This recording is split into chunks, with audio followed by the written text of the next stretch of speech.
Welcome in, everybody. I'm Aaron St. Dennis, the FF Mad Scientist, and this is the Mad Science Lab.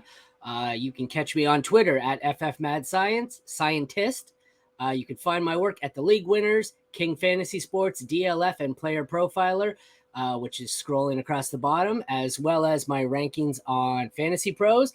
Today, I'm continuing my Rookie My Guy series, where we examine 3 rookies that my guest is particularly higher on than consensus. And my guest today is Greg Mongiello. Greg, thanks for joining me. Why don't you tell everyone a little bit about yourself? Oh, thanks for having me, Aaron. So I produce content over at Multiple First Dynasty channel over on YouTube, and we're in the middle of doing our rookie roundup all the way through all the positions now. So I've got a lot to say. I've been elbows deep in rookie film for a month. I've been playing fantasy for a long time. My first draft pick was Barry Sanders. To give you a little, at recess in middle school, way Barry back. Sanders. Barry Sanders made me quit football. I'm from Windsor, Ontario, so right across from Detroit. So I grew up a Lions fan, and Barry Sanders, when he retired, the Lions, I just hated them so much. I quit watching football from probably 2000 till 2006. And when I came back, it was because a friend talked me into his fantasy football league, and just randomly drafting, not knowing who I was. At some point, I ended up with like 7 New Orleans Saints on my roster and turned into a Saints fan, as you could see behind me. So I love that. I'm a hybrid Lions Saints fan. My heart lies with the Lions, but since I've been back and into football again, I'm a Saints fan. And it's just, I've been struggling the last few years because the Lions are getting better, and Drew Brees was just my heart and soul. And so now it's tough, but I'm happy to have you, though. Well, root for me, because my heart is with the Denver Broncos and Sean Payton. So. Oh, see, and that was part of my I was getting into a discussion the other day with people were talking about Russell Wilson and how Peyton was, don't get me wrong, Peyton is by far my favorite coach of all time. Love the man, even the stupid movie they made of him.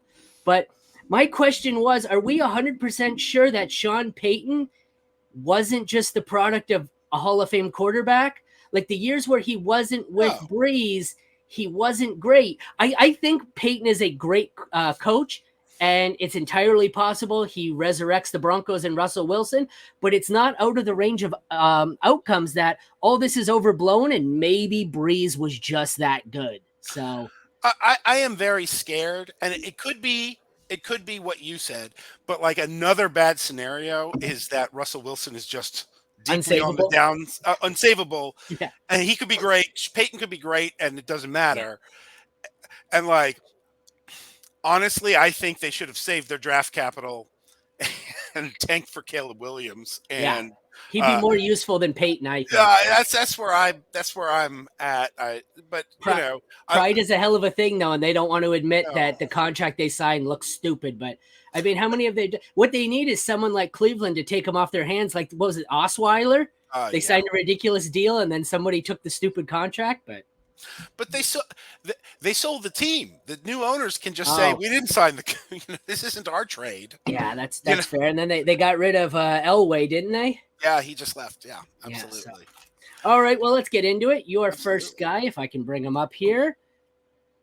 We have Florida quarterback Anthony Richardson, checking in at 6'4", 244. I'm glad I finally have the correct graphic. I had 2 players yesterday that I apparently cut and pasted incorrectly, and they both came up. Did you know C.J. Stroud, Bryce Young, and Anthony Richardson are all 6'4", 244? According to my charts, they were. So I got my wires crossed there at some point. So Bryce Young's going to go up draft boards with that. Yeah, that's what I'm saying. Imagine Bryce Young at 6'4", 244. Right. He'd be the next coming of Jesus. Absolutely. So 4.4 340 time. I won't get into the rest of his numbers. It's a lot of mumbo jumbo. A great vert. I get what the hype is around him. This quarterback class for me. It's 4 guys. Well, I guess even 5 if you count Hooker when he's healthy. They could all go anywhere. They could all be busts. They could all be hits. I think he has the highest ceiling and the lowest floor of any of the 4 quarterbacks. The thing that worries me is, as great as he's looked, he has a plus and a minus for me. The minus would be, is this a repeat of the Zach Wilson situation where one crazy pro day throwing session made us think he was something he wasn't? Or is he actually a good quarterback? Like, I know everyone's going to say the negative is that he's got a 53% completion percentage. But if you look at Florida's offense, they're a low pass volume offense, and they take more deep shots than most. So he's throwing 25 passes a game, and half of them are downfield. You're typically going to have a lower volume or pass percentage, completion percentage than most. So he is one where this guy could be, I think someone compared to he could be Cam Newton, he could be Jamarcus Russell, and anywhere in between for me. Where do you see him? Yeah, so the saying I've come up with here is, this is the safest risky prospect you will ever see. Okay. Because if he gets the draft capital I think he's going to get. Top 5? Yes. I think he's going to be off the board by, well, let's say top 8. I was going to say, I can't see him slipping past, what is it? Oakland at 8? Vegas at 8. Vegas at 7. Yeah. And Atlanta at 8. Okay, so I can't see him slipping past 7. But I think he probably goes, what do we got? We got Carolina, Houston, Arizona, no. Who else do we got in there who needs a QB? Indianapolis at 4 is the most likely landing spot to me. If they don't go Will Levis. It's lying season. We'll see. I think he's 50-50 to go to Indy. If not, he goes to Vegas. So here's what I love about Anthony Richardson. If he gets the draft capital to get on the field, he's going to be great at fantasy football, even if he's terrible at football. And that will give you a sell window, like almost no matter what. So your dynasty value is incredibly safe, even though he is a very risky quarterback prospect. Oh, because of the rushing floor. Well, and just because if he's going to get early top 10 draft capital, and alone, like how long you could get maybe not a first now, but you could get an early second, maybe a late first for Trey Lance. And I don't think he's played in 2 years. Like he's played 4 snaps. So, okay. It's insulated. Trey Lance was one of the names I wanted to bring up.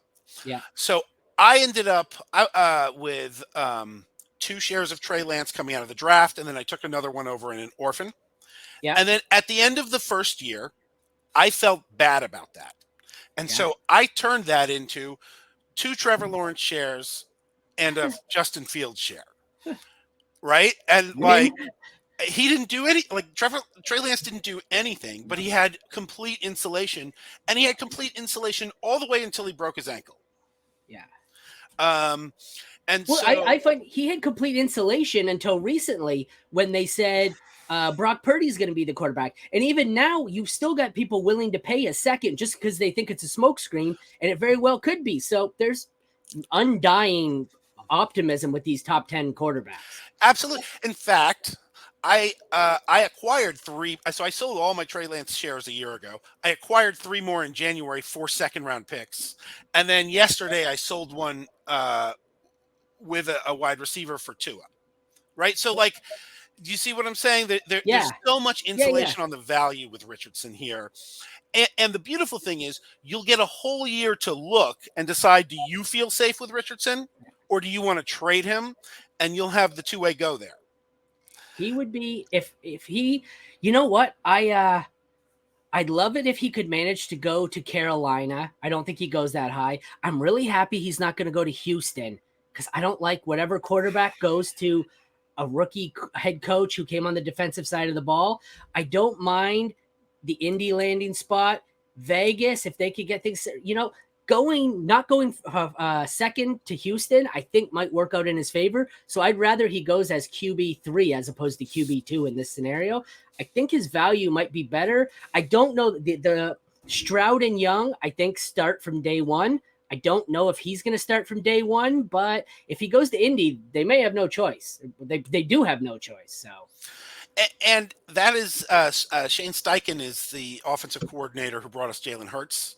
And Yeah, I yeah. really think this is the other thing. I think Anthony Richardson's tape is much better than Malik Willis's tape. Like I know that there are problems with Anthony Richardson's Well, tape, the draft but capital is going to tell us the yeah, NFL feels much differently. exactly. Right. And so I think Anthony Richardson can run a simple RPO heavy offense right off the bat, like what we saw with Jalen Hurts, not this past year, but the first year as a starter, right? Like when he got some spot starts early in his career.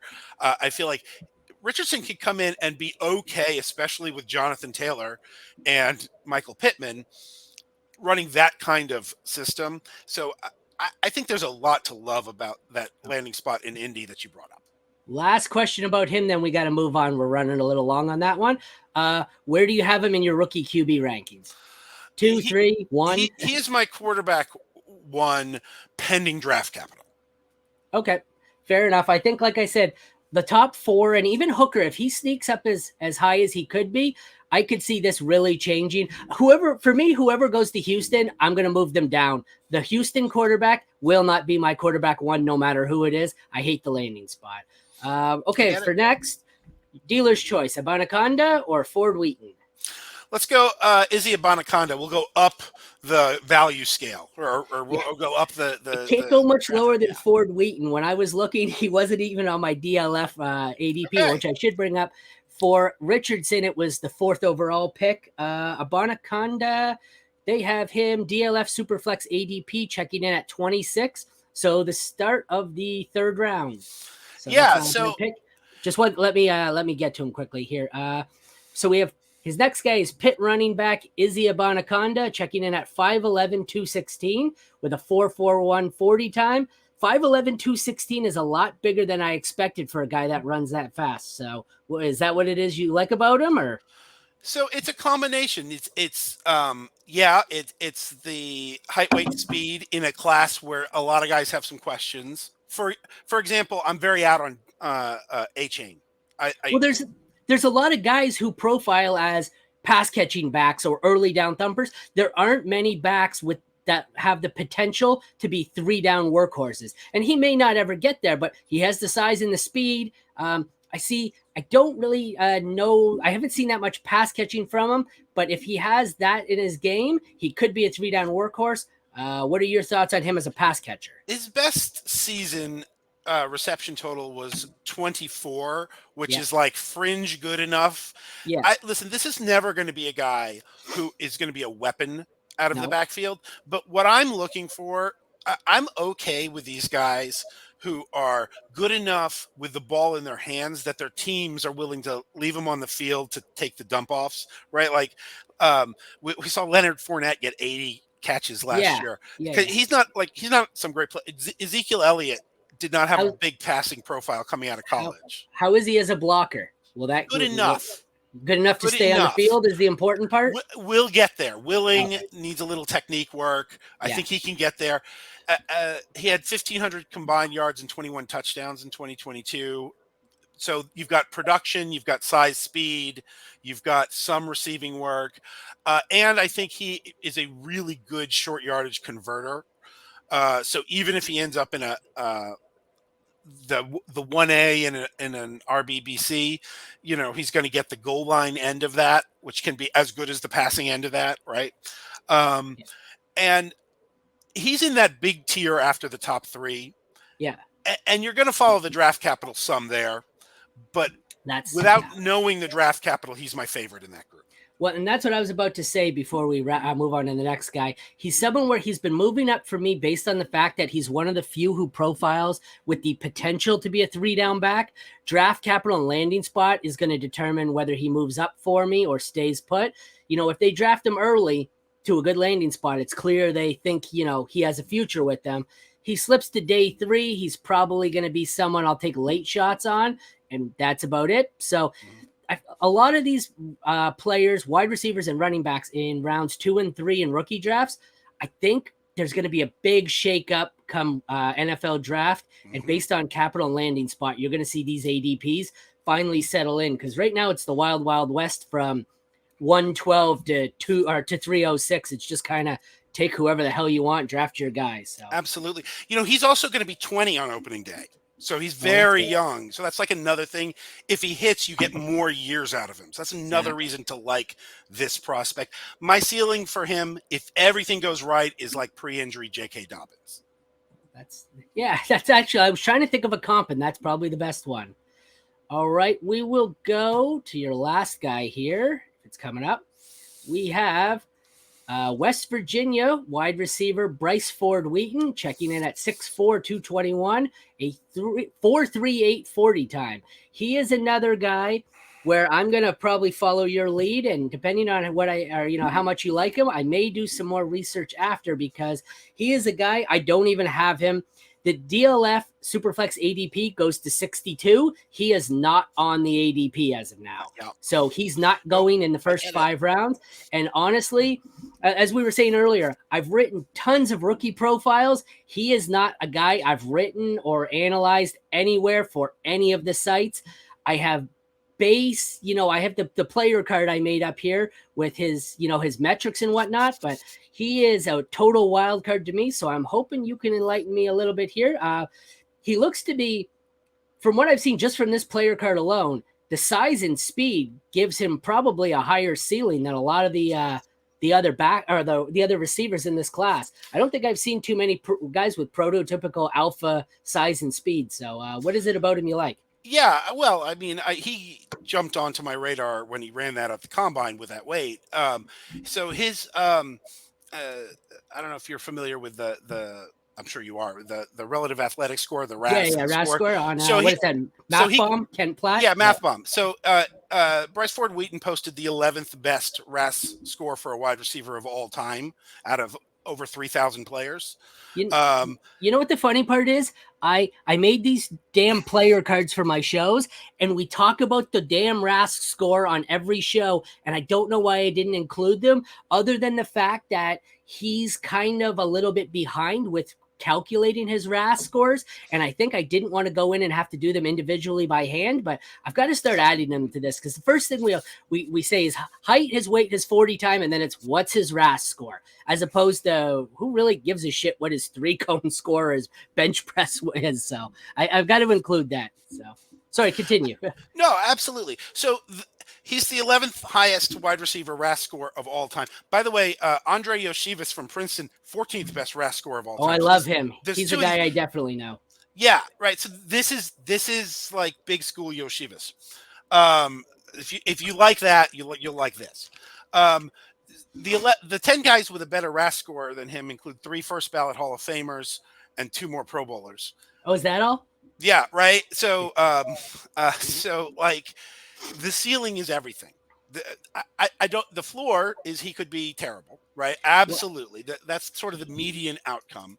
He's another guy though, where I think draft capital is going to dictate how the NFL feels. If he goes undrafted, he's off your board. But he's with his size and speed, he's a guy who could creep into earlier into day 3 than most people think, because the NFL loves size and speed. I think somebody may take a shot in the late second. Honestly, I really do. Second round or day 2? Second round. I really think there's a chance he sneaks way up draft boards, because he's an absolute freak. He goes forget day 2. Round 2. He goes day 2. Yes. He's going to go from outside of round 5 in rookie drafts to a round 2 pick. Right. Instantly. And this is why buy him now then. Beyond that, on this early, right? He's my wide receiver 12 right now. So listen, he's not ahead of any of the key names. No. Right. But he's got, when you look at the tape, there's concentration drops. He is not like quick in and out of breaks. Right. But he's raw. He is a monster in the corner of the end zone. You can immediately see the red zone usefulness. He's good in the back corner, and he's good on the back shoulder fade to the front pylon. And he's good on slant routes, where he will use this enormous frame to shield the defensive back. you see the size on tape. He also survives hard contact to come down with the ball really, really well. You The have a route comp tree. for him? My comp is Martavis Bryant without the character issues. That's a tough one, because I think we'd have a little bit better comparison for Martavis Bryant if he didn't have the character issues, and we actually got to see Martavis Bryant. So he was, well, yes, yeah. So well, that could work out better, because I assume without the character issues, he'll probably stick. So you know what? Having that in comparison, or as your comp, the Steelers are notorious for taking receivers in the second and third round and turning them into gold. If the Steelers take him in round 3, I'm all in. You're going to see him as my wide receiver 6 or 7, because they're great. They're like the best drafting team for wide receivers. And if he goes there, I trust their process. So. I agree completely. Yeah, so he's definitely a dart throw. He's a lower down guy, but I expected to absolutely hate the tape. And honestly, the best half of his snaps on film look like a player and not just a track guy. So like, there's bad snaps. If there weren't bad snaps, he'd be a first round pick. Yeah. See, when the NFL draft comes out, there's going to be a significant group of players where if they manage to get draft capital, I'm going to have to review some of the tape where I skimped out on them. He's going to be one of them. Like I said, if he manages to sneak into day 2, I'm going to have to go way back and do a deep dive, because I have no articles. I have no write-ups or profiles on him, no videos on him. It's just basically what he has to me. He is a player card that I showed you and a write-up on a spreadsheet with numbers to me. I've seen a little bit like West Virginia. They're not an exciting offense. They really didn't play for anything. They're not someone, I wasn't really going too deep into a wide receiver, 65th overall in the draft board. So he's definitely someone who could shoot up boards at the draft. He absolutely could. And, I just wanted him on your viewers, like back of mind in case he does that. So then you have a second contact with him and now you're interested. Yeah. It's a good base. So, all right. Well, that wraps up our 3. Thanks for joining me, Greg. It's been great. One more time. You want to just tell everyone where they can find you and what you do? Absolutely. You can find me on Twitter at FF Dynasty DGen, and you can find me on YouTube at the Multiple Firsts YouTube channel. We've got all of our position shows going now. Next week, we're going to do all the tight ends. And then last week before the draft, we'll do our final tiers and get you guys covered. Yeah, we're getting there. It's almost draft time. All right, everyone. I'm Aaron St. Dennis. You can find me on Twitter at FFMadScientist. You can find my work at The League Winners, King Fantasy Sports, DLF, and Player Profiler, as well as my ranks at Fantasy Pros. This has been the Mad Science Lab. Today's My Guy episode with Greg Mongiello. Thanks for watching, everyone. This series, we're going to continue on with the My Guys, hopefully one per day up until the draft. So check back for a new analyst and a new series of players. Thanks for watching.